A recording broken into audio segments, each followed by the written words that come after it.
And even for those feeling the sting of disappointment of the last couple of days in Arlington, and you can count me among those, there are days like this that when you wake up you feel a little bit better, that you're headed into a holiday weekend after all, right? Just keep telling yourself that, remembering that. Good morning, everybody. Welcome to Light the Tower on the Horn, 104.9, 101.9, AM 1260. We're live, local, and digital on the Horn app and at hornfm.com. My name is Craig Way. So glad to have you with us here on this Friday heading into this Memorial Day weekend. So glad to be joined by my co-host, the pride of Northwest Williamson County, a proud graduate of Florence High School. You know him best for his outstanding work at Horns 24/7. That would be Jeff Howe, who was in Arlington, and I never saw you. Yeah. We never saw each other. I never saw you up there. Now, the writers area and the radio area are on different levels. That's probably why. That's right. It's probably, folks would say it should be right where it'd be the writers are at a higher level than the broadcasters. Got me some vertigo. It was great. Oh man, that's and for folks who don't know this, I've heard several major league broadcasters talk about this, and I've asked Keith Moreland about it, and I've been up in a lot of major league press boxes myself. I saw more of Keith Moreland the last 2 days than I saw of you. Yeah, absolutely. The new way of ballpark construction in Major League Baseball, and a lot of it is really, really cool. The retro designs and everything, as I said right from the start, going back to Camden Yards, which was the first to usher this in the early 90s. As I like to say, green seats and lots of suites, because that's pretty much the way that it's set up like that. In order to make both concepts work, lots of suites, yet make it fan-friendly, asymmetrically designed, sections close to the field, all that kind of stuff, they have to build like kind of straight up. Same thing with arena construction as well. If you're in the media covering, say, a game at the American Airlines Center, you're up there pretty high. The hockey press box. Yes. I didn't go, but the Big 12 tournament, I told you this at Big 12 Basketball Media Day, that a lot of the KU writers, and let's face it, like most of your Big 12 basketball media is going to be centered around covering Kansas. Yep, right. They were pissed something fierce at Big 12 Media Day, and I'm like, what's the big deal? They're like, Brett Yormark's moving the media up to the hockey press box, because he viewed typically used to be. I've never covered a Big 12 tournament in basketball, but you can see it when you watch it. Fran Fraschilla and whoever's doing the play-by-play, you'll see writers behind them. Well, Brett Yormark decided that those seats are premium seats that need to be sold for revenue for the league. So the writers were relegated to the hockey press box, which I was told was a less than ideal setup. Yeah, and I feel them. I understand that deal. I was happy that they kept the radio broadcasters down on the floor to where we could see. That was not always the case at the old Kemper Arena, where they had the Big 12 tournament up until in the 2000s when the then Sprint, now T-Mobile Center, which is now built. Kemper, like didn't they turn that into like a multi-court basketball facility now? I think so. Some kind of deal. Yeah, like and it's out there by the stockyards and all that other kind of stuff. Well, when that arena had been built, it was built in the mid-'70s when they still had an NBA team, the Kansas City Kings. But when the Big 12 tournament was there, the director of media relations for the Big 12 would alternate assigning radio crews, 2 of them down on the floor and 2 of them up in the suites. And I said, why is that? He said, well, we don't have room for everybody. I said, yeah, you do. You got 2 rooms. He goes, well, we got to make room for the writers. I said, the writers aren't having to describe the action live. Okay? And I said, and you would still have room for that. And which was then proven later in the Big 12 that you could have room for all of that until Brett Yormark decided they needed premium seats. So he said, we've got room for 2 down there. And I said, yeah, why are you sticking me up there? And he said, well, those are higher seated teams. I said, let me see if I got this straight. Because the team that I broadcast is not as good as the others. You're punishing me for that. He goes, well, we don't look at it that way. And I said, how else are you supposed to look at it? So that was the deal there. It's a little elevated area, but hey, listen, that's a first world problem thing, and I was talking about yesterday, even as the Longhorns were about to take their second defeat and go home. I was saying, we're not trying to bury the lead here, folks. We get it. So. No. I was leading up to it. As like I say, I can go around the garage to get to the barn. But I was saying that I was going to say, would miss being up there to call games, not only because you want Texas, from my perspective, want them to advance and win and all that sort of stuff. You do. But in addition to that, just enjoying being there, calling baseball games in a big league park, even at that elevated altitude, so to speak. It was fun. You never want to, when the team you cover, and look, you have to take the emotion out of it. You have to treat it like you're a sociopath. But for your travel arrangements, you never want to go cover an event and have your team go to and barbecued. You got to scramble to get everything done. I went back to the hotel, packed up, and left. Like Omaha last year sucked. I mean, it's not. Let me rephrase that. Going to the College World Series is never a bad time. No, it's cool. But having to leave about, 7 days before you hope to be leaving is not a good. Now, you stayed in Arlington last night, right? I did, yeah. Just got up early. And that's cool. I'd already paid for that last night in the hotel, so I'm like, I might as well. I'm the kind of guy. That's why, like, I can't do the all-you-can-eat buffet, like, because I'm just like, I'm getting my money's worth here. Mm-hmm. I'm going to get my money's worth guy. Yeah. So I was going to get my money's worth out of that hotel, and I did. So Golden Corral's not your friend? No, I can't do that. And plus now, like, the older I get, I realize, dude, the all-you-can-eat buffet is just kind of it was great. The all-you-can-eat buffet was ideal when you were balling on a budget. But, my commute, I think this might be the only commute since we've been doing the show. It might have happened one or two other times that I come straight in, and I got to go through Williamson County and passing through Georgetown. Anytime I go through Williamson County, it's like driving through a time warp. Yeah. Like I'm 19 again. Oh, are you really? Yeah. And past the Williams Drive Bridge as I'm going down 35, and I look over to my left and I see that KFC, and I'm like, man, what would I kill for that KFC buffet to be back up and rolling? Okay. All right. Well, it is kind of a buffet, kind of a weekend a little bit, when you think about that stuff that we do. And speaking of Williamson County, I like this texter that sent me a screenshot. They got a potential spam call today. Oh, yeah? It was a call from the pimple on the buttocks of the state of Texas. Oh? That being Gerald, Texas. Oh, would you stop? Gosh. I rolled through Gerald yesterday, and there were no issues. Well, they've got travel centers and everything, and you're like, oh, it's nice. It's like the Beverly Hillbillies, right? The people around there haven't changed. They might have some new stuff, but yeah. Let me rephrase that. They might have some fancy eating tables and places to get some good victuals, but it's still Gerald. You can only polish a turd so much, Craig. It's still a turd. Brother, it was never a turd to begin with. It's a town.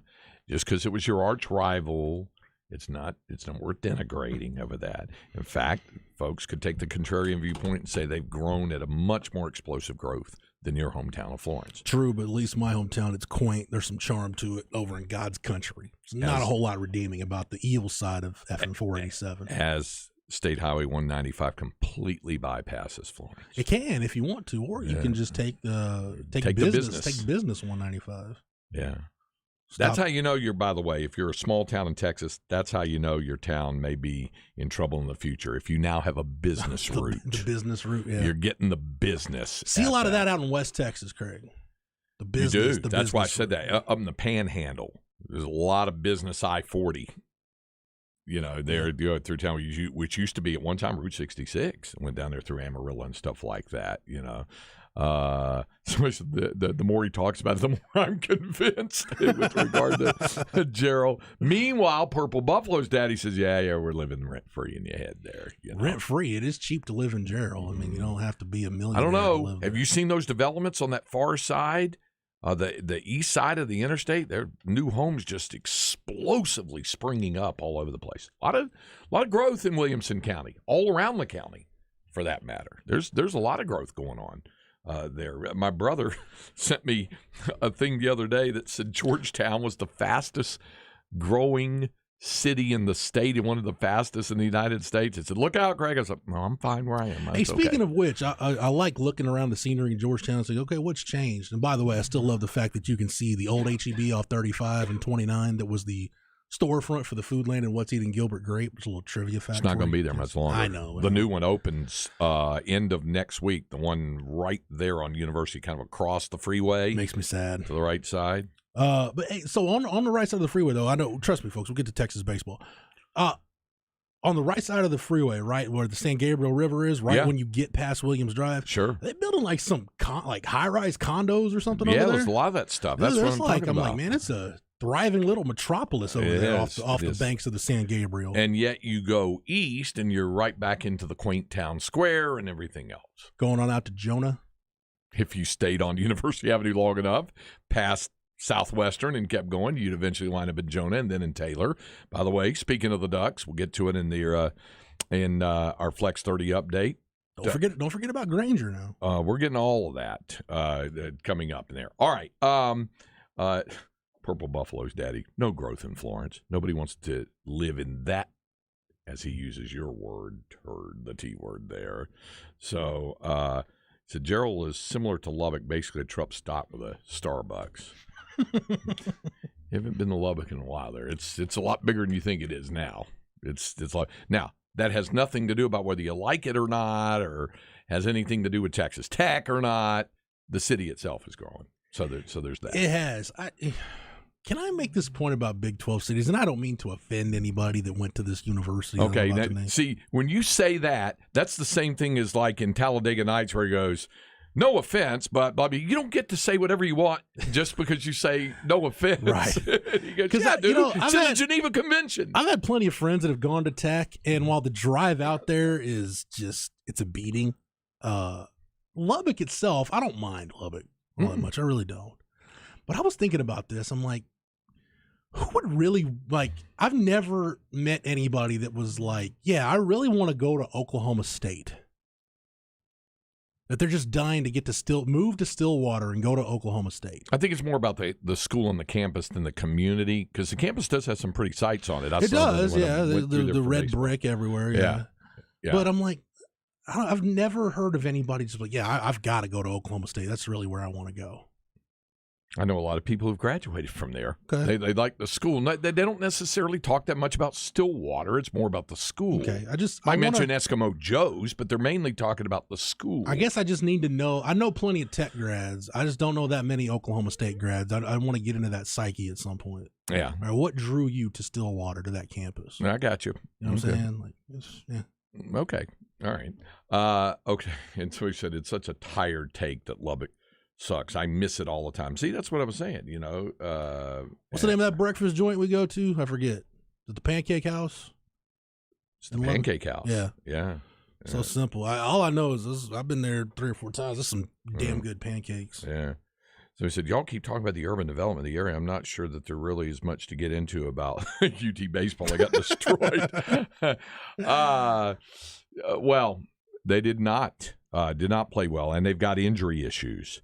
There's some legitimate concerns for 2 or 3 of the players, namely pitchers, and that would be concerns going. I'm far less concerned about 2 and barbecue in the Big 12 tournament, other than the fact that I think it's pretty much a fait accompli. They no longer, I would think, are on the top line for having a shot to host a region. But we're going to hear David Pierce some thoughts on that coming up. But it's more about less about the mental, more about the physical health of this baseball team right now. It's not good. Yeah, and here it was a week ago, but we didn't know at that time. Can we just get into the injuries real quick? Because I think that's, yeah.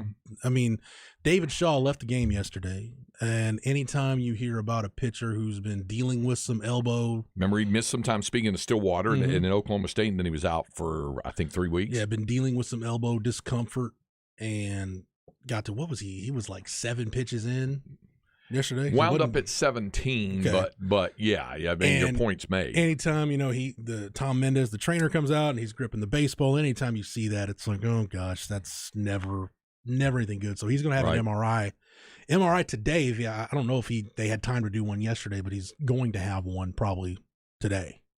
Yeah. And I'm prepared. Not that I've heard anything for sure, but I'm bracing yourself. I'm prepared to get the news that we've seen David Shaw pitch his last pitch in 2023. Also, we don't yet know about Heston Toll, who did not even make the trip up there, so they've got to check him out. So there's that. There is Jared Thomas with back spasms, and anybody that saw that swing he had against Kansas where he was just kind of bent over, he looked like a question mark, how he was just, afterwards, and really had a hard time. He ended up finishing the game, and then he played yesterday as well. There'd be concern for that. And Peyton Powell, who couldn't play his field position yesterday, had the DH, could not play third base because of a rib cage problem. Mm-hmm. So if there is a positive sign to being eliminated in 2 straight, there's a little more rest involved. They are going to practice some this weekend. And then, of course, on Monday, the tournament selection show comes out.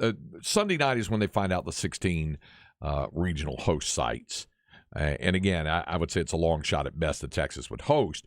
But all of that will be made official on Sunday night. And then on Monday, there will be there'll be the selection. The field of 64. Yep. It'll be announced at that point. And I'll get some interesting things. I'll get into some wrinkles about that coming up as well. But, it was definitely a tough pill to swallow. I kind of had an uneasy feeling going into the Wednesday game for 2 reasons. One, for the record, I didn't. I was, because you're playing Kansas, right? So. But I also saw that Friday game in Lawrence, and I saw Colin Baumgartner. But you know what Keith Moreland said?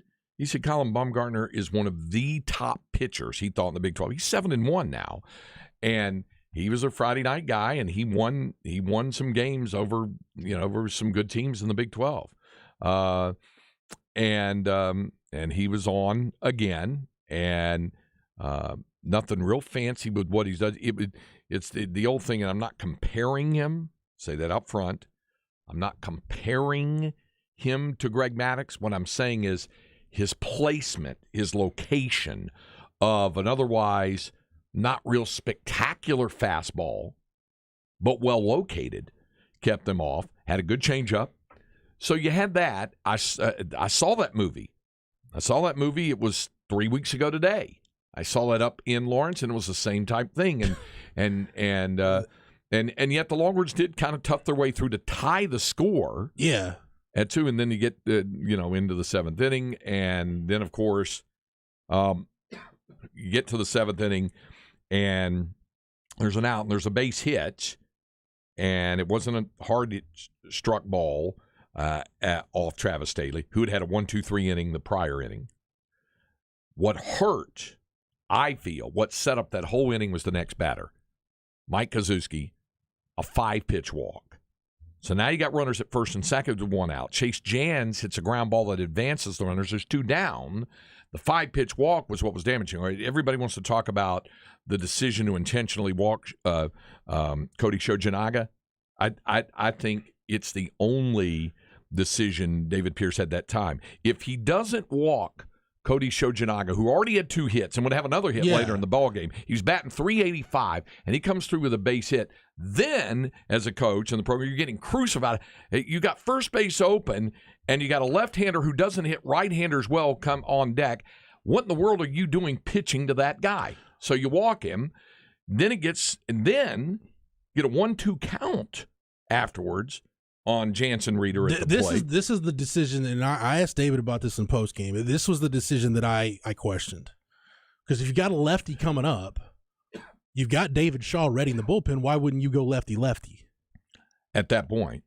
Yeah, and I asked David, and David's answer was point blank. He said, there are matchups where I don't like Shaw, and Reeder's one of them. Okay, then you're... Not only that, then I guess you're up the creek without a paddle at that point. Well, not only that, and I had the splits right with me. Reeder's batting average against right-handers was lower. He's a reverse splits guy. So his batting average against righties was lower than it was against left-handers. And by the way, the other left-hander warming up in the bullpen was Ace Whitehead. I would have liked that matchup better if you were going to go with a lefty than Shaw. You could have done that. But in any event, this is the deal with tournament play, and you get into this in regionals too. You think, and at that point, I don't know if you probably just are thinking, hey, go ahead and win this game. If Texas was playing that, having to play on Saturday, and at this point having to beat, let's say, TCU twice, right? Boogie would have probably started one of those games. Probably started the first game because at that point you're going. Johnny Holstaff and trying to just piece it together at that point. Absolutely. So I don't know if you're thinking, okay, we'll just save him and get him ready, and Well, he was warming, right? And Shaw's been here before, so I don't. I might have gone. I might have just taken my chances going lefty right there, because typically that's the decision David will make. We see him do it throughout the regular season. He likes those situational matchups going lefty. The problem to me is, it's no different really than the problem you had last year. And it really became a problem when, we saw Dre Duplantier coming back from Tommy John, just wasn't the same as he was before the injury. We talked ad nauseum about Aaron Nixon's struggles. There really wasn't a guy. That's why you moved Tristan Stevens to the bullpen at one point. You didn't have a guy up to that point that you could trust to go get you an out in a critical situation. And at this point, now with David Shaw probably most likely out, Heston Toll most likely out. You look at the numbers; those were two of your better relievers. Yep. I don't know what you do at this point if you need to have a bullpen hand come in the game. Basically, if LBJ and Lucas Gordon can't give you one quality start after another, and the offense can give you good production, and at that point you're just kind of trying to hang on. I don't see this being a very long run. Well, as I was saying, the decision to intentionally walk Cody Shojinaga, I thought, was a no-brainer. You have to do it to face a left-handed hitting guy who doesn't hit right-handers well. The numbers showed it, and at that Staley gets ahead of him 1-2. Yeah, but nibbled it. It gets it to 3-2. He fouls off a pitch, and you get back to 3-2. And as Keith Moreland said on the broadcast, lefties like that slider coming down and in, and it just got right in the wheelhouse. Oh God, he grew it, and he did. He grooved it. He man. blew, and so he knocks it out. So that's, game of inches, feet, whatever you want to call it. There's key moments that happen in the other. And then in the case of yesterday, it's a 1-0 ball game going into the 7th. LBJ. This was the other thing I was going to mention about Lucas Gordon. LBJ and Lucas Gordon have proven that they can be really high-level shutdown starting pitchers when they're on full rest. When they're going a day's less. Now, Lucas had done it. The prior week, had gone on a day's less rest, but didn't throw as many pitches against San Jose State when he went out to face West Virginia.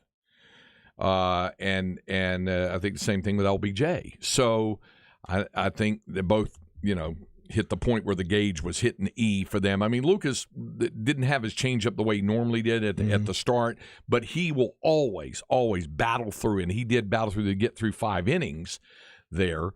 And LBJ had only allowed the 1 run, and then, of course, the leadoff man reaches, and then it's to the bullpen at that point, and then it unravels from there, starting with Shaw having the injury. And I know we'll keep talking about this after the break. By the way, have we brought Cam in yet? I don't think we. Why brought don't we Cam bring in yet. our producer? Cam, I'm sorry, we're 24 Parker. minutes into the show and haven't brought you in. That's a dang coaching mistake on my part. No, it's all right. It was a pretty frustrating last couple of days, I think, for all of us involved, right, including the listeners.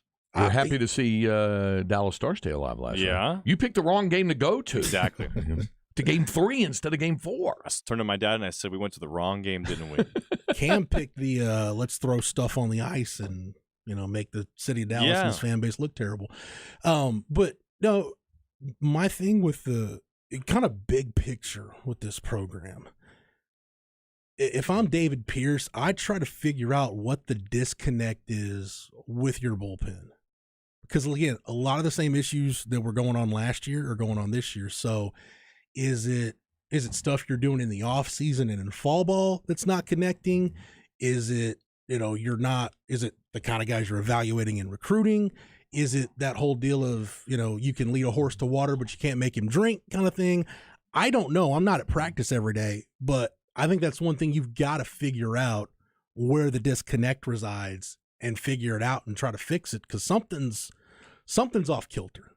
Like these guys aren't it's not that they're bad pitchers. They don't get to a place like Texas and have the kind of offers these guys had coming out of high school if they were just bad pitchers. I mean, Right. and with velo, whatever it is, these guys have stuff. It's just there's a lot more to being a really good pitcher, especially a bullpen pitcher, where maybe you might not come in a clean inning. There's a lot more to it than just stuff. Right. And to one texter's point on the Specs text line at 337-3776, this was going to be one other point I would make. Now, I don't know that it's the same thing. And by the way, for the person who says Sean Allen, there were all the people that were calling for Sean Allen to be, to be canonized after the run to Omaha, and all the same people that were calling for him to be fired the next year when they went 27-27. Pitching, Woody Williams has one of the reputations as one of the finest pitching coaches around. It's not a lot of it is on the pitching coaches. You can only do so much from there. I wouldn't automatically just going, fire the pitching coach. I don't believe in that, but whatever it is, just figure out what is the problem and try to address it, whatever that problem is. The point that somebody said, Horn pitchers have been letting up too many hits on 0-2 counts. They need to try to make the hitters chase when they're up in the count like that. Here's where the point I was going to make. It's related to that. First of all, I don't think they're letting up, and I don't think they gave up a lot of hits on 0-2 counts. What happened was they had several 0-2 counts and 1-2 counts, and then it would be nibbling, trying to get them to chase, and it'd be off. The next thing you know, you got a full count. Again, a much more learned baseball mind than mine, Keith Moreland, on the broadcast on Wednesday, we talked about the absence of the put-away pitch. That's the deal. Getting guys down consistently, 1-2, even 2-2, 0-2, 1-2, 2-2, and whether you started at 0-2 or started at 0-1 and you get ahead 1-2, being able to get the put-away pitch. And that's where they struggled in the two games there. That's one of the things that they dive into. That's one of the things, all the analytics they do when they're studying the video. I mean, they're not, for folks who are not sitting around, they didn't go, let's go out and warm up and do that. No, the diagnostics that go into how they analyze each pitcher, each style of pitches he throws, each batter that they face, all of those things. It's pretty impressive to see the way they break all of that down. But it's the science and the crucial nature of being able to get the put-away pitch.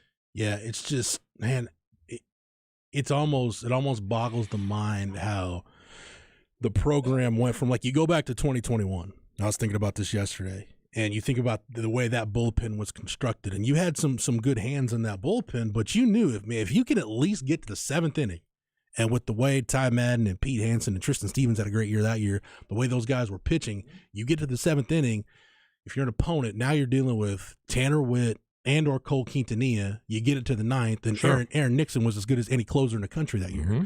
It's that security of knowing if we get the game to this point with a lead, we're gonna be really tough to beat. And for the last 2 years now, you haven't been able to say that. Like I said, it's almost get to the seventh inning with the lead, and all right, let's just kind of hang on and hope you did enough the first 6 innings that you can ride this thing out. So they'll be doing their work, working on things they have to during the course of the weekend. The selection show is on Monday, and they'll find out, the Longhorns' 3 opponents in the regional and where that regional will be played. We do have a Longhorn notebook coming up. We'll get to that. Yeah, we'll continue we'll continue the baseball discussion, and we're going to hear from David Pierce on this as well. So, the good thing here, Craig, at least his team doesn't have to play any more games at Globe Life this year. And which sucks because the Rangers, the way they run events there, they're so hospitable. Mm-hmm. It's nice to be there. The facility is great for whether it's media, team, fans, whatever. I love the parking situation. Like, everything there is perfect. It's just, man, this team just has not played well there at all in the 5 games they played. Somebody said, don't the coaches call the game, but we blame the players. Blame is on both sides. Yeah, when you're this bad, nobody's there's plenty of blame to go around. And we're saying the words "this bad" 6 days after talking about them winning the Big 12 share of the Big 12 regular season championship. It's the up and down nature of the college baseball. Look at West Virginia now. They looked outstanding. We're one win away from winning the whole thing, and they're carrying a 5-game losing streak. It's probably going to cost them a hosting tournament spot. Oh yeah, they've kind of been off the grid on that for the past few days for sure. They definitely are not hosting that. So it's both. It's the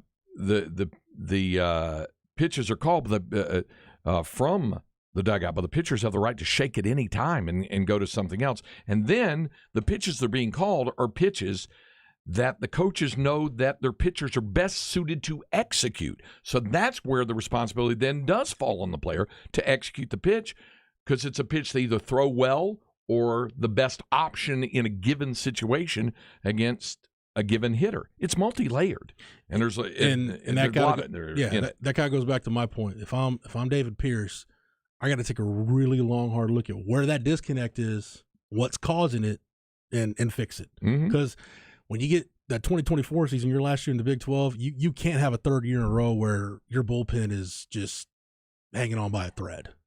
It is quite frankly a liability. Well, and now with injuries compounding it. Now I don't know what you do at this point, Craig. Especially if Shaw and Toll are done. I don't. There are no good answers. You're on the Argo plan. What's the best bad idea we have? Yeah. It says, no matter the details, the next 12 months will decide if we have a new crew leading the baseball team to the SEC or not. No matter the details, this is the coaching staff that's going to be coaching the team that's headed toward that. We'll see where it goes. So somebody said Pierce's baseball team is just as frustrating to watch as Shaka's basketball and Herman's football teams. Was it frustrating last weekend? Again, a week ago. This week. That's why I say try to stay off the roller coaster with your emotion, especially with baseball, man. But I get the fan base is frustrated, and they should be when you see your team go 2 and barbecued, and especially kind of just the polar opposite performances. I get that. I totally understand that. But me too. That's why anytime like when after the Oklahoma sweep, I said, look, it doesn't look good, but you do have a lot of baseball left. That's the great thing about this game is you got time to get it figured out. And like you said, Craig, maybe for this team, maybe it's just getting some rest, get away from it for a day or two, and then get back and get ready for a regional. Maybe that'll do the trick. I don't know. It's you say all the time when you think you've got this game figured out, it will humble you really quick. He added the words, the game. She's a cruel mistress. Yeah, so there's that. But this bullpen thing, it's beyond the last 2 days. It's and I don't know what you do at this point. There are no. I don't see any good answers. CB asked if Dylan Campbell gets hit in his next game, does he break the record? Yes, the Big 12 record. The Big 12 record. He has Robin Ventura owns the college baseball record, 58 in a row that he did. 35 in a row. Dylan Campbell in his final at bat yesterday, getting a hit in his 35th consecutive game. So that's by 10 better than the Texas record. He broke that, and now he's at 35. He's tied with Ty Wright of Oklahoma State from 2007. And how many in a row did Nolan Ryan get on Robin Ventura? He got a few noogies in 4. on that. He got a few noogies in on that. He did. All right. And CB, where did the term 2 and barbecue come from? It came from Omaha. In Omaha, and they still do this every year. Each of the 8 teams that go to the College World Series are, if you will, adopted for a week, hosted by one of the civic organizations like the Lions Club, the Kiwanis, the Civitans. They're all assigned a local civic group who's kind of their hospitality group, and they help make things a little bit easier for them during the stay there. One of the things they do is they give a team cookout or dinner for the team. And sometimes they're unable to have that in the past. Now, the schedule's changed a little bit. They've been unable to set up the cookout, which is usually, like I said, a barbecue, a cookout with barbecue. because that's the easiest way out, like in a civic park at that time of year. It's a nice thing. I've been to a couple of them with the Texas teams. One was done in a middle school, like cafeteria. One's been done outside, and it's usually barbecue, and it's a big deal. And sometimes they can't get it set up for the first weekend. So a team would go into Omaha, lose their 2 games, but they would still have their barbecue before they go home, hence the phrase, 2 and barbecue. You'd have your 2 games. They lost their 2 games. They have their team barbecue. They wind up flying home. That's why. They've altered the schedule a little bit now so that doesn't really happen. Or there's flexibility put into the schedule to where, let's say, if the first team, if they don't do it right before, if there's a team loss, because now they have opening ceremonies and all this other stuff that happens. That's where the phrase 2 and barbecue comes from. So real quick, we're way past break, but Dorch, I see your text. Hang on for the flex update. Hang on for the flex. Yeah. Yes. I'm saving it for then. Yep, we'll have that. When we continue with Light the Tower on the Horn, 1049, 1019, AM 1260. We're live, local, and digital on the Horn app and at hornfm.com.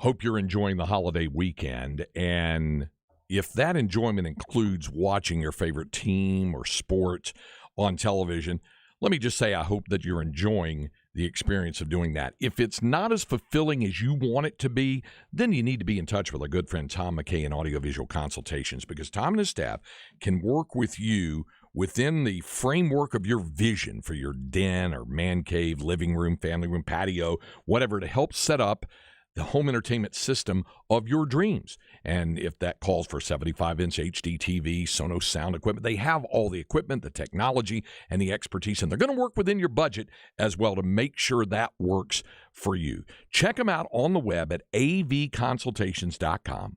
And then give Tom and his staff a call at 512-255-8678. That's 512-255-8678.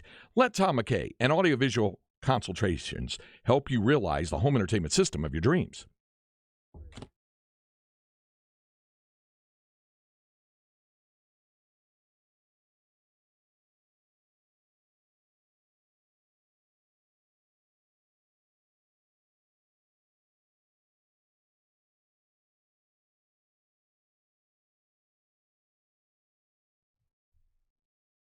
Let Tom McKay and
We had not had the opportunity to pay tribute to the now late, great Tina Turner, passed away at the age of 83.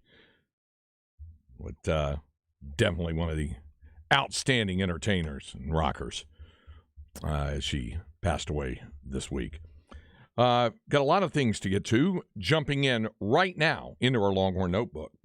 Jeff Howe's Longhorn Notebook. So, with the I thought I saw the quotes, and you were down there in the post-game press conference there from David Pearson, and I think they're very similar to what we're going to hear him tell Roger Wallace in the post-game interview yesterday. But a matter of lack of execution on both ends, both with the pitching and also with the hitting as well. Yeah, he said straight up he didn't like their approach. Just thought they weren't staying through the baseball, just basically not doing kind of anything they worked on throughout the year. And I asked Eric Kennedy about it, and EK pretty much said the same thing. He said, I asked about just the contrast where it seemed like everybody was locked in during the West Virginia series, and he said, I think last weekend we did a really good job of making adjustments and adjusting the pitchers. He said, for whatever reason, this weekend we just kept making the same mistakes. Yeah, and as a result, they cost them. It cost Texas. Here is the post-game conversation Roger had down by the Longhorn dugout right after the game with David Pierce.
Yeah, certainly hope so. And it happened in the final at bat to extend the streak to 35 games. Now, this business of hosting or not hosting the regional, and it's pretty much, and we can run over a little bit of this here coming up, it's pretty much a given by a lot of folks who follow the game, who cover the game, that the hopes that Texas had for hosting a regional are now gone after losing those two games in Arlington.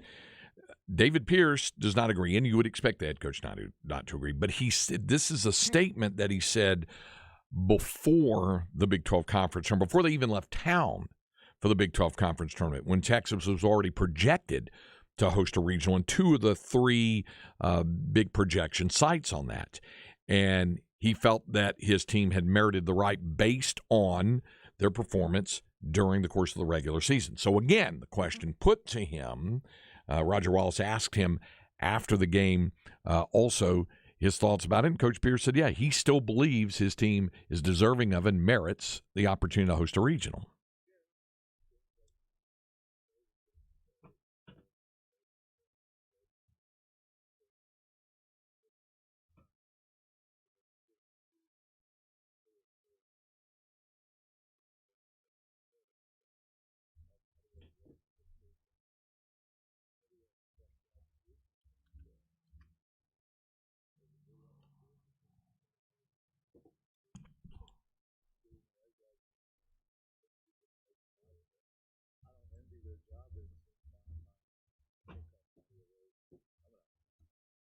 Yeah, so that's his thought about it. The fact that they were a co-champion in the number 3 RPI rated conference in the country, that they were the 1 seed coming out of that, would merit the right. Their RPI was pretty good. Now it took hits over the course 30 as of this morning. Yeah, it's taken hits in the last couple of days. And RPI isn't the only tool, but it is an important tool that the NCAA Tournament Selection Committee utilizes. It's different than basketball with net rankings. So RPI is still a big tool utilized by the NCAA. And I asked Pete Hughes, the K-State head coach, in the press conference yesterday, just kind of his opinion on the league, because he's been in this league for a long time. And I said, do you feel like the Big 12 deserves a shot to host? Because there's a chance the last time a the last time a top 4 RPI conference did not receive a hosting spot was the Pac-12 in 2016. That's right. And I asked Pete Hughes, do you feel, and he said he feels like the Big 12 should get 2. He said he felt like West Virginia, win or lose yesterday, should host. He said they had 3 bad days in Austin and maybe 2 bad days here. That shouldn't knock them out. I think we all agree it probably has, most likely has. And then basically he said whichever one of Oklahoma State or Texas the committee wanted to take, but he felt like the Big 12 should get 2. I think at this point probably only getting 1, probably Stillwater, and that's about it. And they're probably not locked in yet in terms of doing that. They've got an elimination game against Oklahoma. By the way, I don't show of hands out there if you stayed up late and watched the Oklahoma-Texas Tech game. It was something to behold. Tech coming back to win 10-9. And then I flipped over and I watched something else that I'll get into a little bit later with regard to this whole college baseball thing. It's kind of interesting and fascination. But as of this morning, do you have the D1 projections? I've got them right in front of me. I have the Baseball America and ones. D1s hasn't changed. They've got Texas as the 2 going to a top 8, going to Stanford. Yeah, and that's what I think is silly there, because at the start of the week, Texas was listed by D1 as a regional host, as the 16 seed. So how do you go, because of 2 games in a conference tournament, from being a regional host to having to travel to play at a top 8? Well, that's the part that I think is inequitable there. Baseball America has a different look, and I think this one makes a little more sense. They would have Texas as a 2 seed in Auburn, Alabama. Somebody's got to go out west. Yeah. All right. According to Baseball America, they've got Stanford as the 5 seed. They got West Virginia going out west. Oh, God, that's brutal. Yeah. They've got them going west, but they've got, there's you talk about a 180 in about a 2-week span. Yeah. You go from hosting to now you got to go from Morgantown, West Virginia to Palo Alto, California. And that's the 5-game losing streak. Damn. They didn't lose 3 in a row to end the regular season. See, there's, I think, is a difference there. Right. The other thing is, and if you're talking about travel, well, there's teams traveling from all over. Or they have Oregon State going to Miami. Think about that. With Miami, the number 10 seed. By the way, Auburn would be the number 11 seed, according to Baseball America.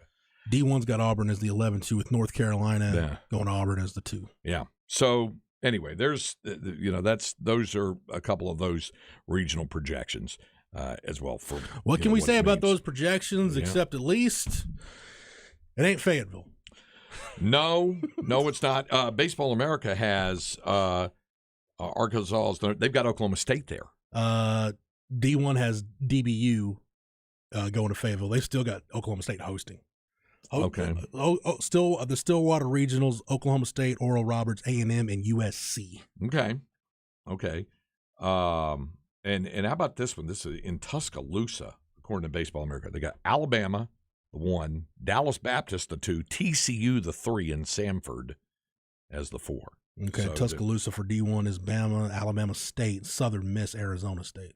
Okay, and the one in Auburn for Texas has the 11 seed, Auburn 1, Texas 2, Troy 3, and remember Fairfield as the 4. Speaking of which, if you look at the at-large ladder D1 keeps track of, they've got among their last 4 in.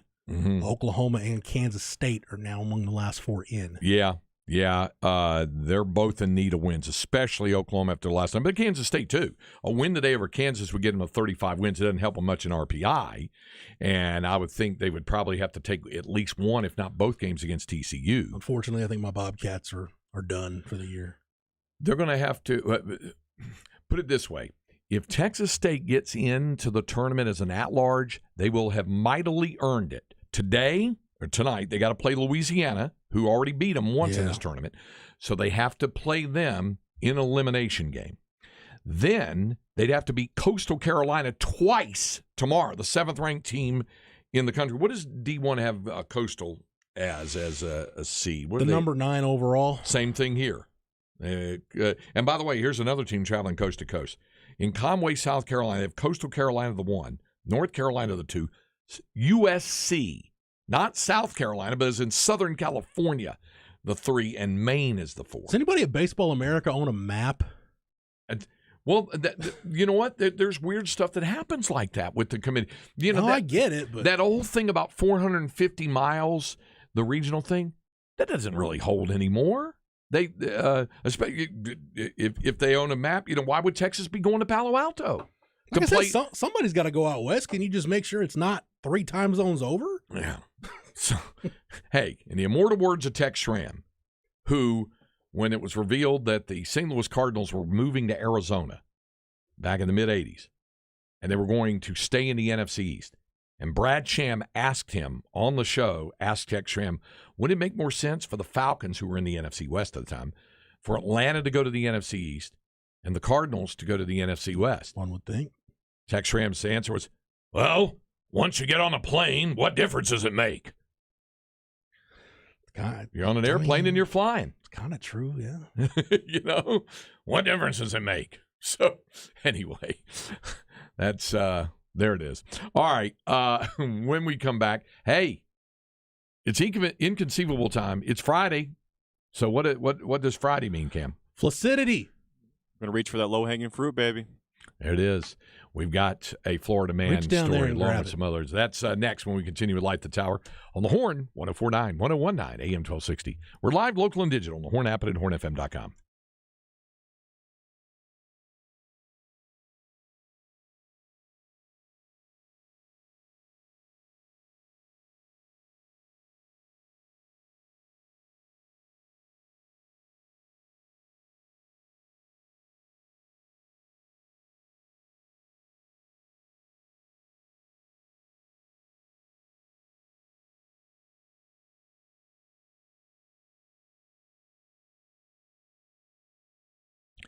It looks like this holiday weekend is going to be good weather-wise. That's a good thing.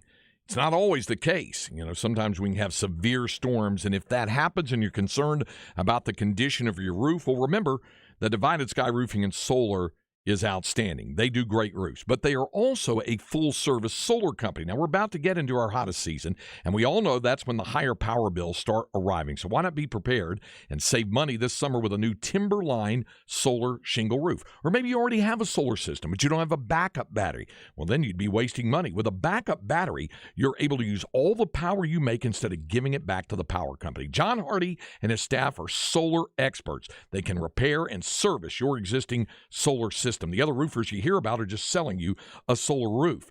Trust your roofing and your solar needs to the experts. Our friends at Divided Sky Roofing and Solar, 512-995-ROOF, TEC license number 37397. Check them out at dividedskyAustin.com.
We plunge headlong into the weekend.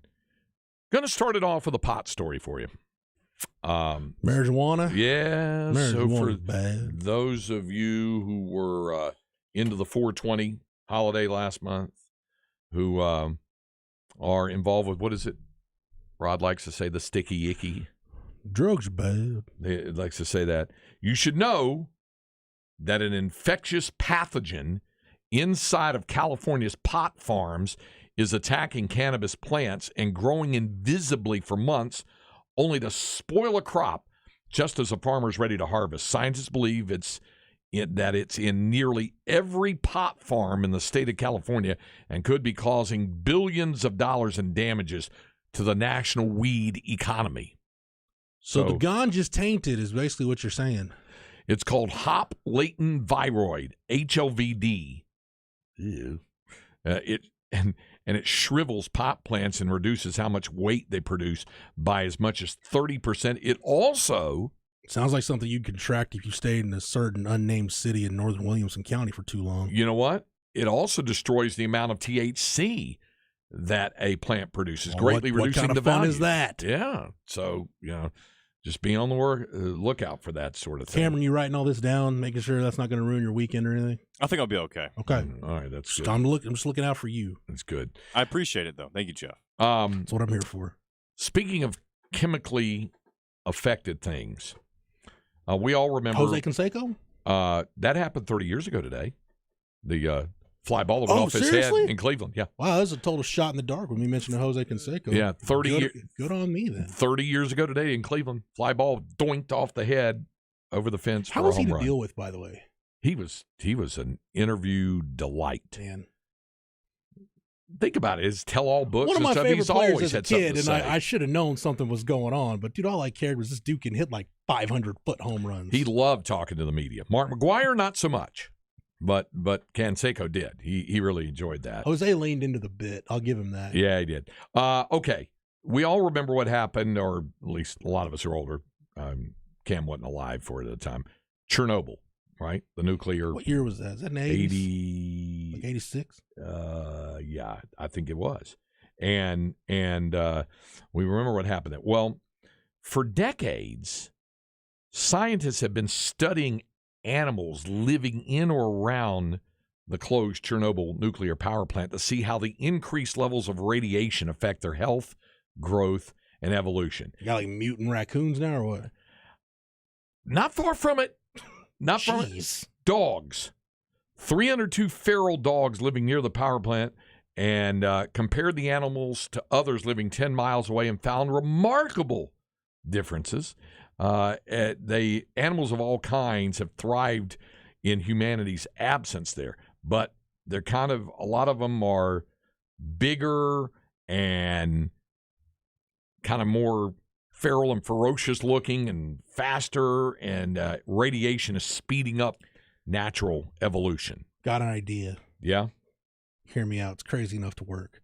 What if to cure our problem, and we do have a problem in Central Texas with an overpopulation of feral hogs, right? Yep. What if we took some of those feral hogs to Chernobyl, just dropped them in there, waited about a decade or two, and see if we can create like some kind of mutant hybrid species of feral hogs? How would that solve the problem? Well, it'd get the feral hogs out of here. It'd give the scientists something to do. Yeah, but then And you the still hogs have to. The hogs have plenty of room to run. But you're still having to deal with. There's feral nothing for hogs. them to tear up. Everybody wins. Okay, I'll keep that in mind. There. Okay. And we can pass that along. Mutant feral hogs. Craig. Okay. Think about it. I Just will. marinate on that this weekend. That's a dude deciding to open up a door of an airplane when it's still in the air. Michelle's problem, man. What is the deal with that? This one was on final approach to Daegu, South Korea, Friday afternoon. Asiana Airlines. Airline officials said a man in his 30s was sitting at the emergency. You know, they come down and ask you, would you be willing and able to assist in the event of an emergency? And you always say yes. They need a verbal yes. Mm-hmm. That doesn't mean you open the door while the plane's in flight. So the dude did it. It was on final approach. Man in his 30s, sitting in the seat. seemed to have opened the door when the aircraft was about 700 feet above the ground and 2 to 3 minutes from landing just south of Seoul. Plane did land safely. Man was arrested. They said he confessed opening the door but did not say why he did it. Just wanted to just felt like it on a whim. Taking his responsibility seriously, dude. You should be banned from air travel forever. It's like if you hit the reset button on the Nintendo in the middle of a game of Tecmo Super Bowl and you're banned for life. You should be banned for life for trying to open the door. Where was the plane arriving from, Craig? I didn't see where it was arriving from. It was going to South Korea? Yeah, it was landing. It's Asiana Airlines. Okay. Maybe a North Korean spy, you know? Yeah. Could have been. Trying to jump out. Okay. You know, you like to give Gerald grief about the academic pursuits and stuff, even though Florence also made that same list there. Card and Gerald. Yeah. Card and Gerald. Neither, however, and I can't believe that this school won't be rated lower the next time. Smoking for Jesus? No, they have quite a good academic record. Private school, I'd imagine so. Yeah. You're familiar with Marlin High School near Waco? Yes. I've been to Marlin. Marlin High School was supposed to have its graduation this week. They've postponed it by 1 month. The reason why, just 15% of its senior class has reached the requirements to graduate. No. Yeah, 15%. And you said, well, what's the percentage? 15%? It can't be. That's probably like 6 kids. Well, they've got 33 students eligible that were going to graduate, or 33 seniors. Only 5 were eligible. 5 out of 33. Damn. Angry parents said that they were all told their kids were on track to graduate. So they come back and said, we're going to give them another month. This is a school that lost its accreditation back in 2020 for getting an F grade for accountability in 2019. So they are going to reschedule it there in Marlin to try to get that going. On the plus side of academia, a man graduated college after starting his degree. Finally got through. You know, how long did it take you to get done? Off and on, about 7 years. Yeah. I was in for 6.5 years.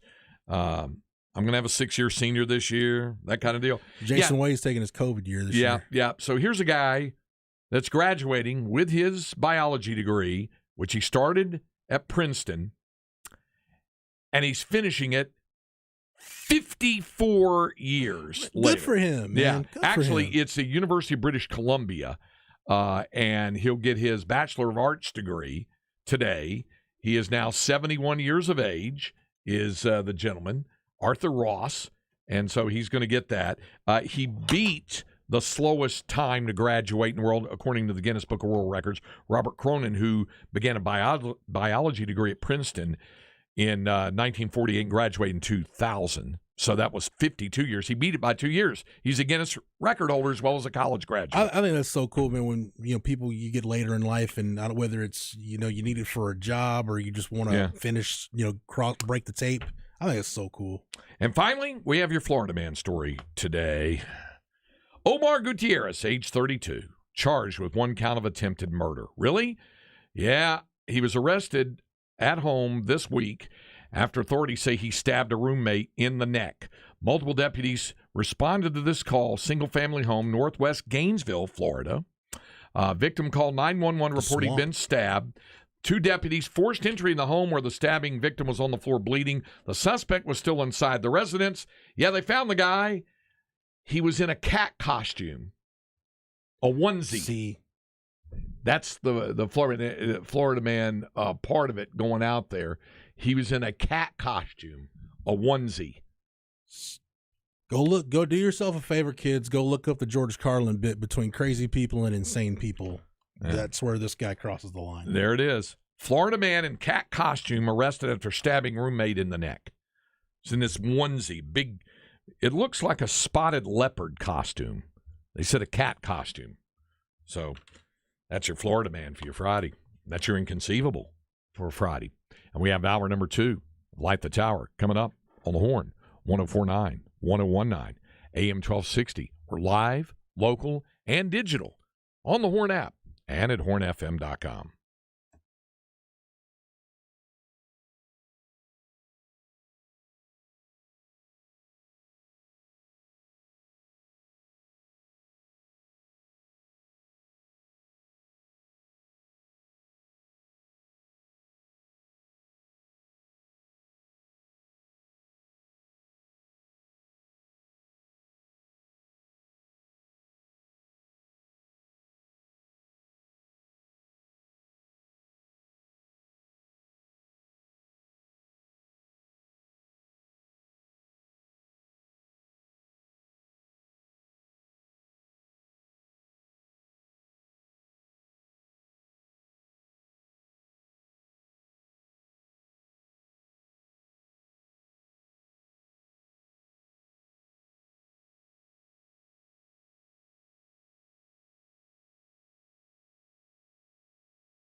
Second hour of Light the Tower on the Horn.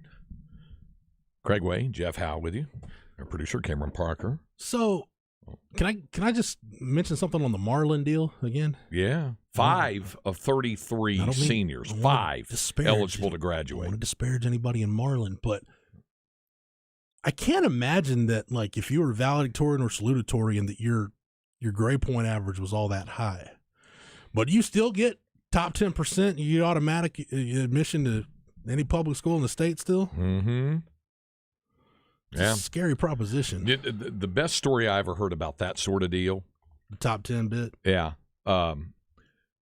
This would have been, this goes back. I think it was definitely when Rick Barnes was coaching Texas, but it might have been when James Dickey was finishing his time at Texas Tech before Bob Knight came in, I think it was.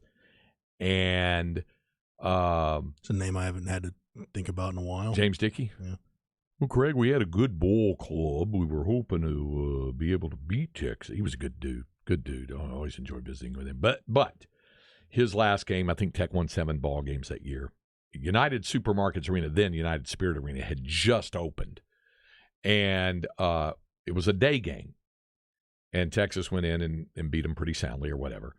And I was not flying back with the team because I think I was going to go out the next morning and fly somewhere to do baseball, something like that. Or there was there was a women's game there the next day, so I was staying overnight. So what I did know was that particular weekend was the UIL girls regional basketball tournaments going on. Mm-hmm. You had the 3A going on there, which would now be 4A, there at United Supermarkets Arena. But I rode over to Levelland, and it was not girls, it was the boys. I drove over to Levelland where the 1A boys regional tournament's going on. Now, in those days, in the 1As, you had a 128-team bracket. And the reason you had that was because you had a lot of very small 1A schools that had basketball and or might have baseball or golf, but they didn't have football. So it differentiated, whether they had 6-man or not or whatever. You had a 128-team bracket in basketball. Mm-hmm. So I go over to Levelland. You ever been over to Levelland, the Texan Dome? Have you ever been over there? Can't say that I have, Old Craig. school arena there. Pretty cool deal. Well, you would have an 8-team regional tournament where you would play 3 games in basically 24 hours. You play Friday afternoon or Friday night, Saturday morning, and then come back Saturday night. That's how they used to do it in 1A. In fact, I did a couple of those in Stephenville back in the day. So I go over there, and they're getting to the regional final on Saturday evening. And in that regional final is Nazareth, and they're playing a school called Allison. I don't know if you've ever heard of Allison, Texas. Davey Allison, former NASCAR driver? Spelled the same. Okay. Spelled the same. Way up on the northeast side of the Panhandle, really close to the Oklahoma state line up there. And Cam, how deep is your NASCAR knowledge? Pretty big? Very good. His is very good. Didn't Davey Allison drive the black Havoline car? Was He that did. number 28? Number 28, the late Davey Allison. See, I know a little bit Badass about looking NASCAR. car, too. The Lost- red and the black. Lost him in a helicopter crash at Talladega, if I remember correctly. So I'm there for this regional tournament, a regional final, and Allison is playing against Nazareth. And I had somebody come up and ask me because I was wearing a suit having done the basketball game, and they saw I had a burnt orange tie on, and they thought I was there to scout a kid from Nazareth. And I had to tell them, no, I'm not. I'm just here to watch. And they get talking to them about Allison. And Allison High School had an entire student body enrollment of 17 kids. Now, they had 6 on the basketball team. But they had 17 total kids. Senior class, uno. One in the seat. That meant you were the valedictorian, the salutatorian, you were the highest ranked senior, and you were the lowest ranked senior. That's something else in the man. class. But yeah, you're number 1 in your graduating class. Apparently, you have to be a top 6% of your class to get into the University of Texas. Yeah, you do. That's right. Now you do. Back in the day, it was 10%. So anyway, that happened then. That was one that was the highest ranked senior there was from Allison, which no longer I don't think the school exists anymore. It got absorbed into something. They ended up closing that later. Hey, can I ask you a question? Yeah. We play Bodhisattva's our return music for the second hour. Yes. Is that a one that you like listen to? I was thinking about this morning because I had some of my driving fast music on. Stuff that when I'm listening to it, I can hit the accelerator a little harder. Is Bodhisattva one of those songs for you, or is that kind of a just, hey, I'm enjoying myself? Steely Dan is kind of, hey, I'm enjoying myself. Cam played one on Wednesday when you were driving up. Mm-hmm. The number 1 road trip song for me like that is Radar Love. Okay. By Golden Earring. Mine's a little different. I've got like some White Zombie, some Metallica, some DMX. How about Sammy Hagar? I Can't Drive 55. No, not down with Sammy Hagar. Okay. Maybe some Van Hagar, but not Sammy Hagar. See, I'm just the opposite. I like Sammy Hagar when he was by himself, and Van Halen when they had Diamond Dave, when they had David Lee Roth. I like the older Van Halen. I got you. Yeah, but anyway, you had any thought? Either one of you guys have thoughts on White Zombie as a band or Rob Zombie? Neither fish nor fowl. I don't listen to much of that genre, but Something about, you hear the Thunder Kiss 65 coming through the speakers, and you just feel the need to drive 90 all of a sudden. Yeah. You got any music like that, Cam, on the road trip where you just pump you up a little bit, make you want to drive fast? Like, you can't drive slow when you hear a song. Not really. I have a couple like hype playlists, Okay. but I don't really have a go-to. What's on your hype playlist? Give me an example of what's on your hype playlist. I just went through Supertramp's, one of their albums, the gym the other day. That got me pretty fired All up. right. There you go. But it depends. My playlist is a good mix of classic rock, rap, some EDM, just anything that gets me going, Listening to the best version of Turn the Page, the Metallica version. Or Bob Seger. I could go with both. I know Craig feels a little bit if you go different with about one, that. you'd be going with the wrong one. Just saying. It's just not one man's opinion. There's somebody texted a picture that I've seen this sign where it shows Gerald to the left and Florence I'm to the definitely right. taking the right. It says, are you taking the left, turn to the right, turn Right there is off right. 35. Right is right in that situation. Lido Shuffle, says Coach Gooby. That would be one. There's another one there. So, yeah, there. So, all right. So, anyway, a lot of stories about that stuff. Somebody said, I like to take the T-tops off of the Boston tape in and head on down the road. My dad had one of those, a Chrysler Cordoba, where you had the T-top. You pull out those slide-in glass roof, and then you'd have like a T-bar roof. Yeah, it had that there as well. Okay. We said, welcome to the planet MFer. Woo! There you go. All right. Coming up. I love Craig reading y'all's derogatory texts that come through and trying to class it up any way possible. Oh, I was just reading it. Oh, I know. Just reading it. Born to be Wild, John Kay and Stephen Wolf. Yeah, there's stuff like that.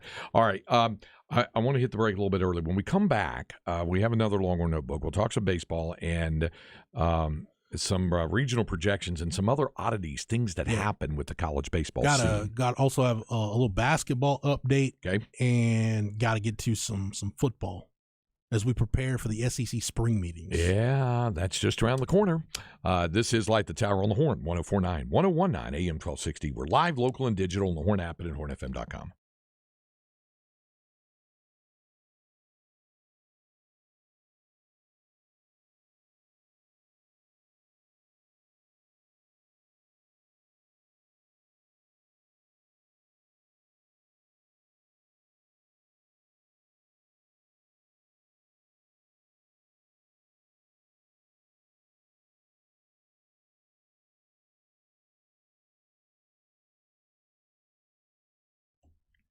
As we go into the holiday weekend and through the holiday weekend itself, if you guys aren't feeling exactly tip-top 100%, maybe it's time for a physical. Maybe it's time for a consultation. Maybe it's a low T issue.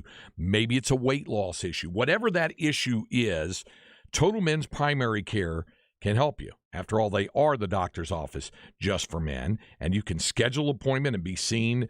And not only that, you can be seen for any number of things. Maybe you're interested in a weight loss program where they work within the biology of your body, or perhaps it's a low T issue. They have a low testosterone testing operation there for you. Whatever it might be, Total Men's can handle it for you.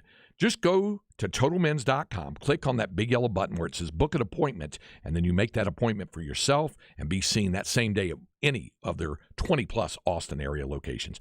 Total Men's Primary Care. It's the doctor's office just for men.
Now, you want Sammy Yeah. Hagar? This is Sammy Hagar. I still lean towards Van Hagar, but this does go hard. This is pre-Van Halen Sammy Hagar. This is the Sammy Hagar I saw at the Texas Jam in the Cotton Bowl in 1979. I've heard legendary stories about the Texas Jam. I was there. Wild time, apparently. Were you acting a fool at Texas Jam, Craig? I was. Letting your hair down? Yep. What hair I had. I mean, it's still short back there. Yeah. That's what I'm talking about. There you go. Yeah. This was before Van Hagar. I like, and Sammy Hagar was a relative unknown until this. Is he got this hit? This planet's on fire. But anyway, somebody just on the Specs text line said, "Now we're talking." Can't believe I got no reaction from you guys on White Zombie. I guess I'm over here in my own boat with that. I think so. All right. Okay. Every now when you're not here, Craig, I make Cam play one of my. I call that from my angry period. I've heard it. Like I've some heard MOP, a little Annie up. What is White Zombie? Just heavy metal? Yeah, it's pretty. Yeah. In the metal genre. Somebody said it was so damn hot in the Cotton Bowl that day. Boston was a headliner. Hey, I can tell you the lineup that day. There was a band named TKO that started. It was nothing. Then you had Nazareth. Then you had Sammy Hagar was the second act. Then Nazareth, Van Halen, Boston, Heart, Blue Oyster Cult. Damn. Wrapped up about 2:00 in the morning. It's like a hell of a show. I was in those days too, and again, this is summer of '79. I went with my younger brother and a friend, and Sammy Hagar played this. And when I was there, it felt like we were all burning in hell because it was really, really hot. And I think about this. I went that entire day from and we got there the night before, and we're hanging out around it and slept in car, whatever. And we got early next morning, we get on the floor because we want to be right down there. Mm-hmm. So I'm down there, and it is hot. And I go several hours. I don't drink anything. No water, no nothing. They had no concessions down. And eventually I get real tired. So I'm figuring I'm taking a nap, but I don't realize I'm getting heat exhaustion. Like passing out. So I wake up and I'm just and a guy had one of those big wineskin things, flask. He goes, "You thirsty, man?" I said, "Yeah." He goes, "Here, have some water." And I said, "Really?" He said, "Yeah." So I take this long drink off it. He goes, "Go ahead, have some more." So I get another big long drink off it. And I said, "Man, that's great." He goes, "You like that?" I said, "It tastes a little bit sweet." And he said, "Well, it ought to. It has opium in it." Yeah. And I went, "What?" And he goes, "Yeah, opium." I thought, great. Okay. That's how Craig Way parties. So then I kept waiting for something bad to happen, and nothing bad was happening. And then as the sun had set and Boston's on stage, I'm crowded, and all of a sudden I look at the back of this guy. He had one of those big rugby shirts, had the big stripes, and all of a sudden it just kind of shimmered in front of me, and it looked like a fishing dock, a little dock. And instead of going, "Man, I messed up," I thought to myself, "Oh, there's a place to stand." And I started to walk up to it. It almost hit him in the back, and I stopped. And I go, "Come on, snap out of it," and that was it. Craig was tripping.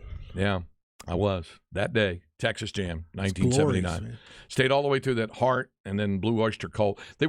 Folks were disappointed in the Blue Oyster Cult performance because not they enough cowbell. Well, they had plenty of cowbell. They were supposed to have a big laser show, and only their laser bracelets were working. They didn't have the whole big full on because lasers were still relatively new. Were you well within your mind to care or not? No, I cared. I knew at that point. It's like, and we ended up leaving afterwards. So with that little to drink over that kind of day, did your urine look like orange Kool-Aid the next day? I can't even remember. I got home. I got home that night. I remember my dad asked me, he goes, "Did you guys eat or drink anything?" And I said, "Well, there wasn't anything to eat." And he goes, he said something. I think my dad said something like, "Y'all are idiots." Just had to go pee. It looked like Benadryl. I think something's wrong. Right. It's not supposed to look like this. Yeah. You didn't want to give up your place. We were like 10 rows from the stage. On the P chart, you would have been you're just a bad guy. I'd have been a bad guy. Bad guy. Not just a bad teammate. I'd have been a bad guy. It would have been dark.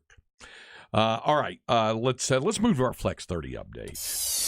Flex ATX for the best high school sports coverage. Listen to the Horn and go to FLXATX.com.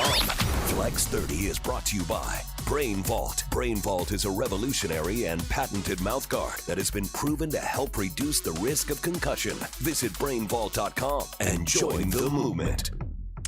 High school baseball playoff stuff. Cam, Westlake takes game 1 from Eagle Pass last night. Yeah, 7-2 final score. Chance Covert, the junior, signed the Texas. Another really solid outing. Gave up just 1 run, a couple hits, but he pitched 5 innings after not going longer than the second inning in his first 2 starts. He's gone at least 5 in the last 2 against Round Rock and against Eagle Pass. Eagle Pass committed 4 errors in that game. They had an inning where they walked 4 Westlake batters. So Westlake jumped all over them. Will Maggots, he brought in the first run, and from there on, Westlake just took control. So game 2 is at 2 p.m. here at Warner Field. Westlake a win, and they're on to the regional final. Regional finals, state quarterfinals.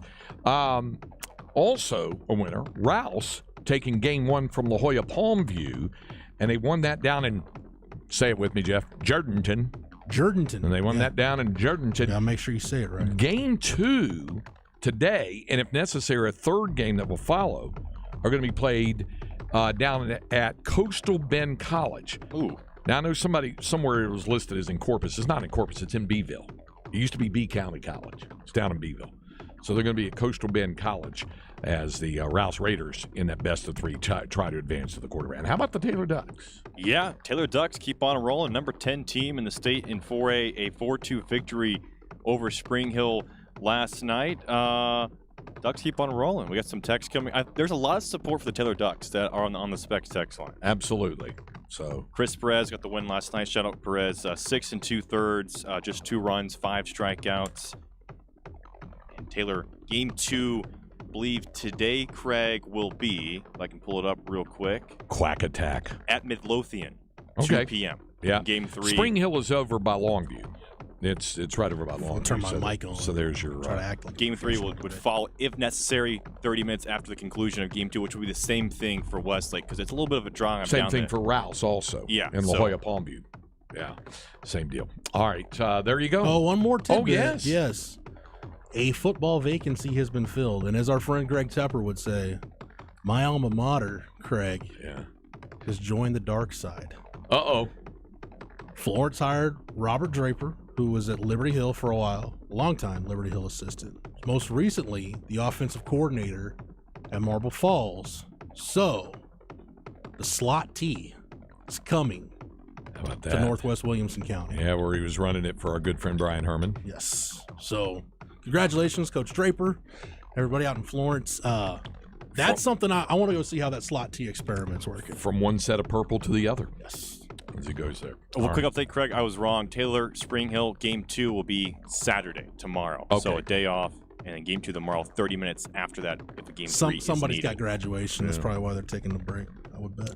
Somebody said, hey, Coastal Bend College is a beautiful stadium. Yeah, I'd heard about that. A good friend of mine who works with us on the on the parabolic microphone, Steve Leach, played baseball at Coastal Bend. His dad had been the coach back in the day when it was B County.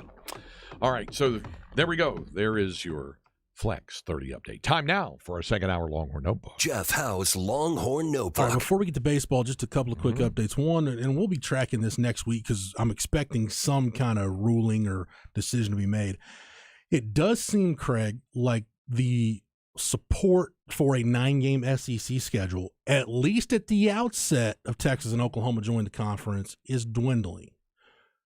So you could see them go to an 8-game schedule. Now, here's why. If the SEC goes to a 9-game schedule, then that's more quality game inventory, which then the league will want more money from ESPN, who's going to be the exclusive media rights partner for football and men's basketball. The problem is ESPN, now granted, they're paying Pat McAfee a bunch of money, and they've got salaries to Troy Aikman and Joe Buck and Stephen A. Smith. But they're also having massive layoffs right now. Disney is, and ESPN's impacted by that, and they don't necessarily want to fork over more cash than they have earmarked right now. So I think initially you could see, if it's an 8-game schedule like we've talked about, then you're going to go to the model where you just play one permanent opponent per year, and then you're going to rotate the other 7 opponents, which in that case for Texas, from everything we've heard at Horns 24/7, you get to Horns 24/7. We got plenty more on the SEC schedule because we don't have time to get into all of it here. The permanent opponent for Texas, from my understanding, would be Oklahoma, and then they would rotate everybody else. So you'll get Texas A&M in football at some point. There's just a growing possibility that it might not be in 2024 or 2025. Very interesting if it happens that way. So it does seem like and maybe for the first few years, I don't know. I would think at some point they're going to be able to go to a 9-game schedule. But it does seem like, if you're a Texas fan or an Oklahoma fan, just get your head wrapped around for the 24 and 25 seasons. Maybe an 8-game schedule. You're probably going to have, if that's the case, you're probably going to have an FCS team on the schedule. It'll be no way to avoid it. Texas will be drawn into cupcake. Yeah, it's just no way to avoid it at that point. You can play a Division I. I mean, Massachusetts is a Division I. Yeah, but program. at that you're finding independence. It'll be really hard to schedule an FBS opponent late in the season like that too when they do that. Yep. So maybe Texas is playing, I don't know, UIW or pick your FCS school. Yeah, absolutely. Tarleton. Yeah. Or is Tarleton going to the? I don't know where Tarleton is right now in Conference line. Tarleton's going to the Southland, aren't they? Or are they already there? They're in the WAC. Okay, well, never mind. Yeah, they're in the WAC. Speaking of which, basketball note, real quick. Sorry, Craig. The dead period ends at midnight tonight. Okay. So starting tomorrow, colleges can host recruits. For Texas, it still looks like Caleb Love, the North Carolina transfer, is pretty high up on the board. Cam Spencer, the Rutgers transfer, both guards, by the way, pretty high up on the board for Texas. It's interesting. Really interesting name popped up in the transfer portal, or at least announcing he's going into the portal yesterday. Tyler Burton from Richmond, who's still in the NBA draft pool, by the way. The 31st, next Wednesday, is the deadline for that.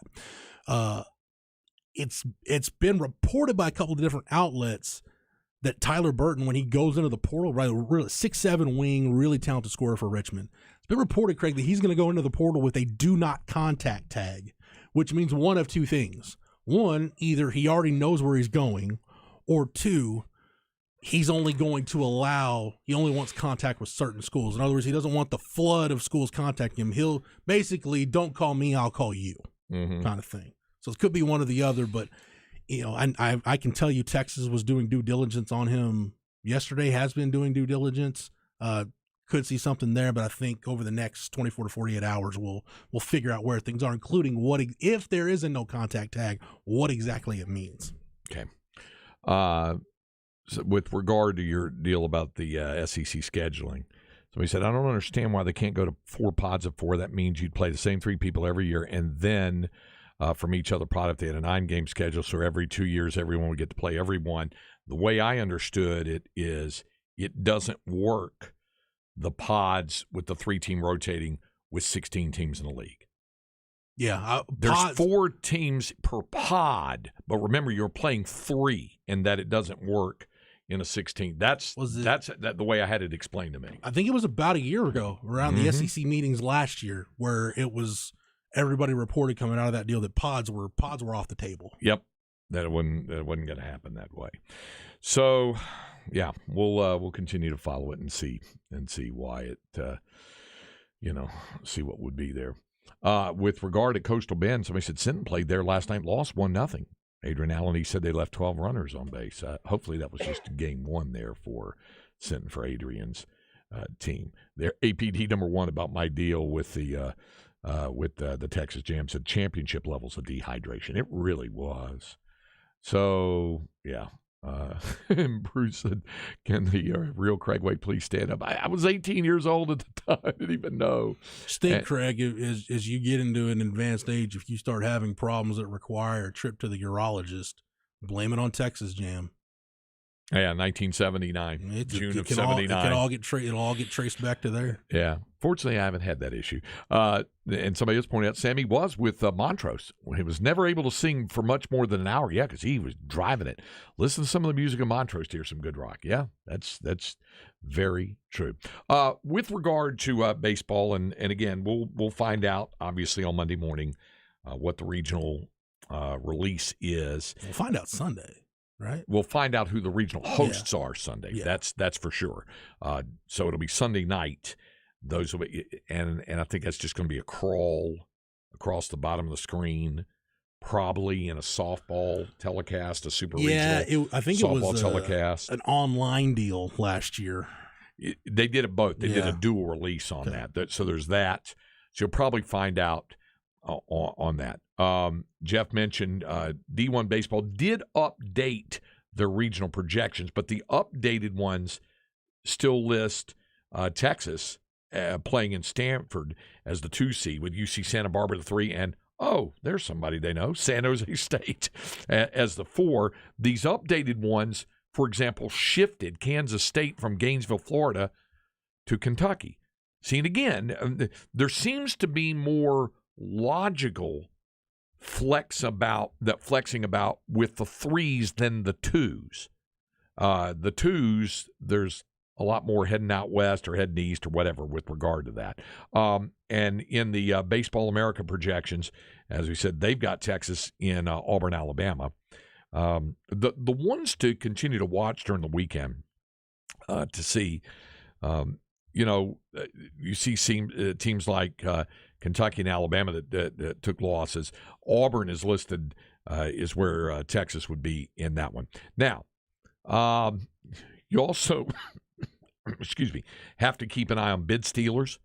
It could happen again, although the amount is going to be low, and the ones that would be bid stealers may come really from leagues that only the champion is going to come. And I submit to you the WAC.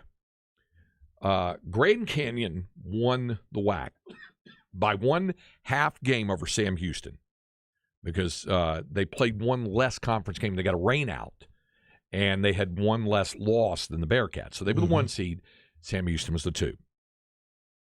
Sam Houston took an early loss in the tournament. Now they battled their way back. They got an elimination game today against Abilene Christian. On the other side of the bracket is Grand Canyon. They had won their first game. They had to play a UTA team that had lost its first game to UTRGV, which has since been eliminated. Then UTA came back and had to play 2 games yesterday. They eliminated Seattle, and then late last night, yes, I saw the end of it, UTA beat Grand Canyon 6-5. Among the heroes for the Mavericks, who came out of the bullpen and pitched a scoreless 8, stop me if the name sounds familiar, Caden Noah, a one-time Longhorn pitcher from Longview. Yeah. He pitched a scoreless 8. They held on. They won 6-5. So now what has to happen is it will be Grand Canyon. UTA has to play for the winner, I think it is, of Grand Canyon and somebody else, and then they're on one side of the bracket, and then Sam Houston and Abilene Christian on the other side of the bracket. So you could wind up with a bid stealer there, although it isn't a bid stealer in the truest sense of the word, because that league looks like it's only going to get its tournament champion in anyway. Grand Canyon got in as an at-large last year. Remember when New Mexico State won the league?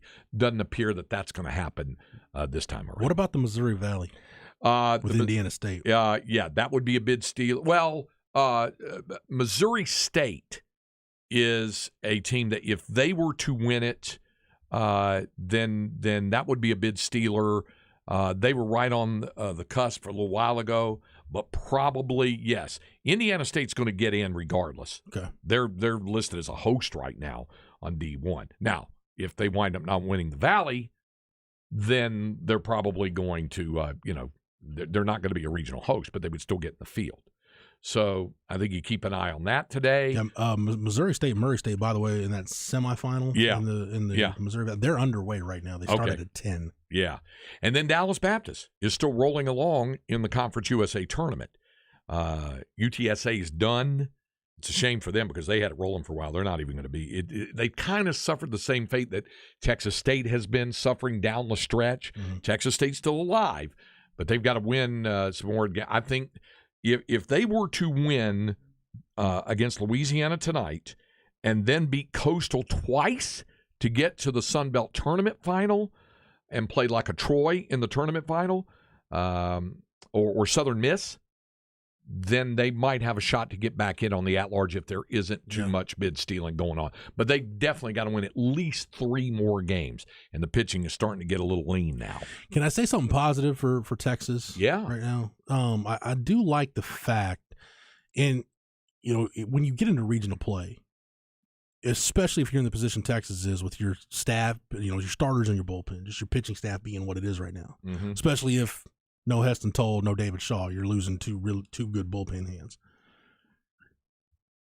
I like the fact that now with LeBaron, with LBJ's emergence, the fact that I'm not taking anything away from Lucas Gordon at all, but the fact that, you might struggle with that decision. Okay, do you throw your number 1 guy in the opener? Do you save him for 2? I don't think David Pierce has to worry about that because you can just go with Gino that first game, follow him up with LBJ. I think you're just keep the rotation what it is, and I think you're fine. Like you feel like you can go win both games. And because those, going back to what we talked about in the first hour, those 2 guys gave you a chance to win both the games you lost the last 2 days. Going on a day's less rest. They're both going to have bonus rest. Yeah.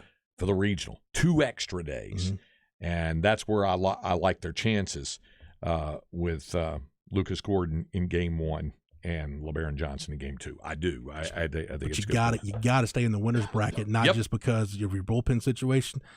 If you can keep Tanner Witt in a rhythm, in a routine, keep him on schedule, that's going to benefit you all that much more. That's what really hurt Oklahoma in the Big 12 tournament last night. It looked like with Peyton Carmichael, they were rolling, and that they were going to. He had a 5-0 lead handed to him, but as Skip Johnson pointed out, they didn't get their outs on time. Made mistakes and errors. Tech comes back and wins. Now Oklahoma, which is a bubble team on the plus side, but nevertheless a bubble team, is going to have to beat. Of the 64 at large, the D1 has Oklahoma 62. So that's bubblicious. Rip right there. Yeah, absolutely. All right, we'll be back. Victor asked me, he said, did you have a great memory before that Sweetwater, or did it trigger something miraculously in your brain? No, I did, and my family thought it was annoying, so I understand that. We'll be back to wrap up today's edition of Light the Tower on the Horn.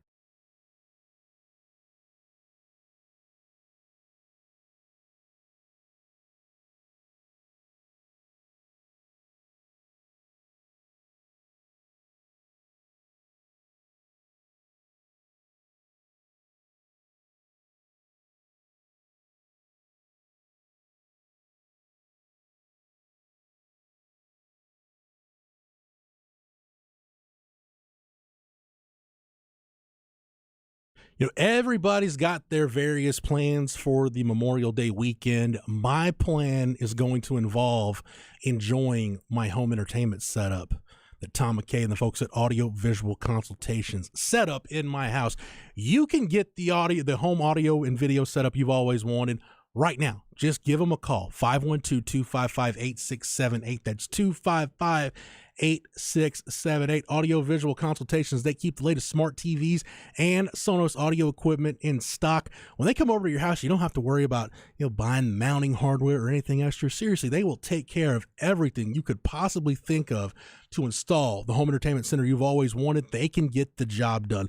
So I'll be watching everything this Memorial Day weekend on a 75-inch LG TV. The walls of my house will be thumping thanks to the Sonos sound system. And if they don't have it in stock, which they've pretty much got all the latest smart TVs and Sonos audio in stock, if they don't have it, Tom McKay's one phone call away from making sure he's got it for you. So you want that same setup like I've got, they can obviously do that. Maybe you don't have that much room in your house. That's what I love about AV Consultations. They'll put together a project that not only makes sense for your budget, but it makes perfect sense for the amount of space you have. So if you need something smaller, they can do that nice, clean, professional setup that they're known for doing in that small space. Or if you just want to blow it out and get a full tilt home theater experience with a 150-inch screen, they can do that too. Whatever your needs are, just let AV Consultations take care of it. 512-255-8678. That's 255-8678. Call right now. Let Tom McKay and Audio Visual Consultations help you realize the home entertainment setup of your dreams.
All right, we hope you have a great holiday weekend.